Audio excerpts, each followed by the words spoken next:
Happy Friday folks, and welcome to another weekly dose of tech news. From Apple to age verification, it's been another busy week in tech, so let's get straight into it.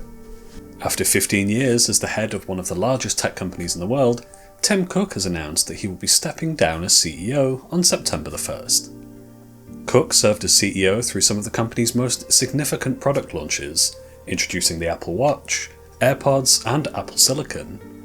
He'll be replaced by Apple's current hardware chief, John Ternus, while he moves into an executive chairman role, overseeing the board of directors. Love Apple or not, they do have a history of setting trends and guiding the direction of how the industry moves, so leadership changes can potentially impact more than just Apple. Ternus has been involved in many of the more recent product launches and has been with the company since 2001 in both engineering and leadership capacities. We've seen many instances of a CEO with an engineering background being replaced with a non-technical CEO, and the issues that can come with it, for example Intel. With Tim's previous operations background, it'll be interesting to see how it works the other way around. It'll probably take a couple of years for us to see any real changes, but maybe things will start to change for the better at the fruit company. The European Commission announced that it's created its own age verification app, which is now ready for use. As more governments adopt age verification laws, many have been skeptical of private companies offering services which analyse and sometimes store individuals' ID. Concerns arise over what these companies might do with the data, and with the possibility of a data breach leading to identity theft. The EU's solution is to offer an anonymous by default service, controlled by a public body, to allay fears. This app is open source and it allows vetting by third parties. It's intended to build trust, but has instead led to a number of security researchers pointing out obvious flaws in the app's design, including an easy PIN bypass and the ability to brute force pins. A number of these concerns have already been patched in response, with the app now using platform-specific security features like the Secure Enclave, though another review of the app by security analyst Paul Moore shows that there are still significant oversights and gaps in the app's architecture. Not all analysts agree, however, with many pointing out that these bypasses don't actually grant you access to any sensitive information, merely a signed "I am over 18" attestation token, and that this isn't as big a deal as some might imagine. We'll see how the EU Commission responds, but it's not a great look for their engineering teams. Following the news a couple of weeks back that Anthropic's zero-day hunting Claude Mythos model was too dangerous for the public, a small group of unauthorised users has already found a way to gain access to the new tool. The users supposedly gained access by making an educated guess as to the tool's URL, using the URLs of existing models available on the platform. It seems Anthropic did no further validation on their eligibility as to whether they were allowed to use the tool. Rather an embarrassing look for a company that just released a cutting-edge cybersecurity model. Full details on who the group are and how they gained access isn't completely clear, and Anthropic claims to be investigating the situation, according to a Bloomberg report. It remains to be seen if Mythos is actually as scary as Anthropic claims, or if having an outsider access the Frontier model is really just a nothing burger. AMD's 9950 X3D2 Dual Edition, which is possibly the longest CPU name I've ever heard, finally released this week to very little fanfare. AMD didn't seed the unit to many reviewers, giving only a few tech outlets the chance to check it out ahead of its launch. Despite this, the outlets that did receive one, or purchased one, have released their benchmark results and demonstrated the performance from AMD's absolute top-end chip. Much like we anticipated when this chip was announced, it provides a small bump for gamers, a slightly bigger bump for creators, and realistically isn't worth it for pretty much anybody. AMD themselves previously told us that this chip doesn't make a lot of sense, but high demand from consumers led to them releasing a limited run of these CPUs anyway. The price per performance may be poor, but if you really need an extremely performant chip and you aren't ready to step up to Threadripper or EPYC, this might be your option. This is likely the reason that AMD didn't feel it necessary to seed many devices to reviewers.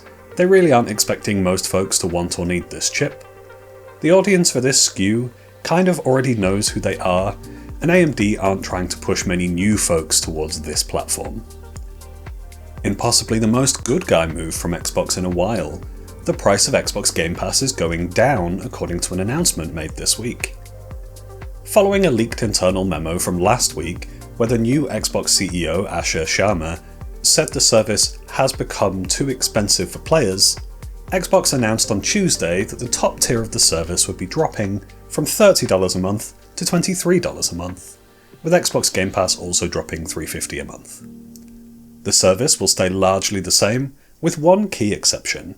Call of Duty games will no longer be added to the service on day one, instead joining the service a year after their initial release. Honestly, dropping the price by $19 a year for all users is probably better because not everybody wants to play Call of Duty, let alone on day one. This does bring the service back into the realm of consideration for many players, and the fact that Xbox is listening to player feedback is a good sign for the new CEO. Gamers are still undecided on whether she'll be a good replacement for Phil Spencer, so building confidence this early is key. The UK's National Cybersecurity Centre, or NCSC, has switched its recommendations from passwords to passkeys by default, marking the first time it's recommended against passwords ever. The organisation previously recommended not forcing users to change their passwords, but preventing short or commonly used passwords from being used. Their focus was always on security, balanced with realistic expectations of your users, understanding that long, complex passwords lead to users reusing them or writing them down. Passkeys have been on the scene for a few years now, offering a much simpler and more secure option, using a combination of something that you have, typically a phone or a TPM on a PC, and something that you know, either a Windows Hello pin, or something that you are, so a fingerprint or a face scan for mobile platforms. This provides the multi-factor authentication needed to be secure, while trying to keep them as simple as possible. The NCSC had considered recommending this switch last year, but adoption across platforms and services has been building slowly over time. The organisation now seems to think that the feature is ubiquitous enough to recommend it as the default, preferring it to passwords wherever available. Have you already made the switch to passkeys? Do you prefer them to passwords, or do you think they're too complex for regular users? Let me know in the comments below. High repairability laptop company Framework has released a new line of laptops this week, dubbed the Pro lineup. Framework has historically focused on both repairability, making all their parts available to purchase online and putting repair guides on their website, and also on upgradability. Modules can be swapped and upgraded, including the motherboard CPU RAM combo, reducing wastage and allowing you to pay a lower price for new compute versus buying an entire new device every few years. Notably, the new devices are Ubuntu certified. Framework treats Linux as a first-party citizen on all of its platforms, including seeding devices to developers in the Linux community. Framework also offers plans and designs to the community for free to allow people to develop their own modules, add-ons, cases, or really anything that they desire. The new devices come in a CNC aluminium chassis and have a touchscreen, so if there was anything holding you back from considering Framework in the past, now might be the time to take another look. And finally, in another weird and wonderful creation, a developer has released the Windows 9X subsystem for Linux. Most people are aware of the Windows subsystem for Linux and WSL2, added to Windows 10 back in 2016. But one engineer has taken this a step further and added support for those features in Windows 95 and 98. For those who don't know, modern versions of Windows, by which we mean Windows 2000 onwards, use the NT kernel, and the older OSs are based on the Windows 9X kernel. The former supports subsystems natively, but the latter required some creative thinking to get this to work. This mod requires a custom compiled Linux kernel to get all of the system calls where they need to go, but even if you aren't planning on switching to Windows 95 anytime soon, the post is a very good read. And that's all for me for this week.